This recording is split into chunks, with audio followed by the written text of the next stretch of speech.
किसी गांव में एक किसान दंपति रहा करते थे। किसान तो वृद्ध था पर उसकी पत्नी युवती थी। अपने वृद्ध पति से संतुष्ट नहीं रहने के कारण किसान की पत्नी सदा पर पुरुष की टोह में रहती थी। इसी कारण वो एक क्षण भी घर में नहीं ठहरती थी। एक दिन किसी ठग ने उसे घर से निकलते देख लिया। उसने उसका पीछा किया और जब वो एकांत में पहुंच गई तो ठग ने उसे बोला कि मेरी पत्नी का देहांत हो चुका है और मैं अब तुम पर अनुरक्त हूं, तुम मेरे साथ चलो। वो बोली, अगर ऐसी ही बात है तो मेरा पति वृद्ध है, वो हिलडुल नहीं सकता, जबकि उसके पास बहुत सा धन है। मैं उस धन को लेके आती हूं ताकि हमारा भविष्य सुखमय बीते। उसने कहा, ठीक है, जाओ, कल प्रातः काल मुझे इसी स्थान पर मिलना। इस प्रकार उस दिन वो किसान की स्त्री अपने घर लौट गई और रात होने पर जब उसका पति सो गया तो उसने अपने पति का धन समेटा और उस जगह पर पहुंच गई जहां उसे उस ठग ने बुलाया था। दोनों वहां से चल दिए।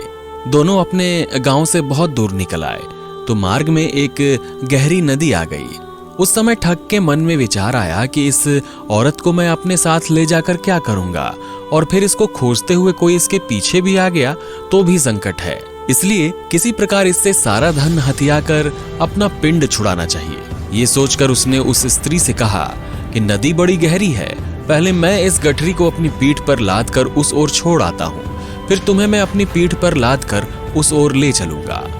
दोनों का एक साथ चलना बेहद कठिन है। उस स्त्री ने कहा, ठीक है, ऐसा ही करो। तो ठग ने कहा, अपने पहने हुए कपड़े और गहने भी दे दो ताकि नदी में चलने में कोई परेशानी नहीं हो और कपड़े गीले भी नहीं होंगे।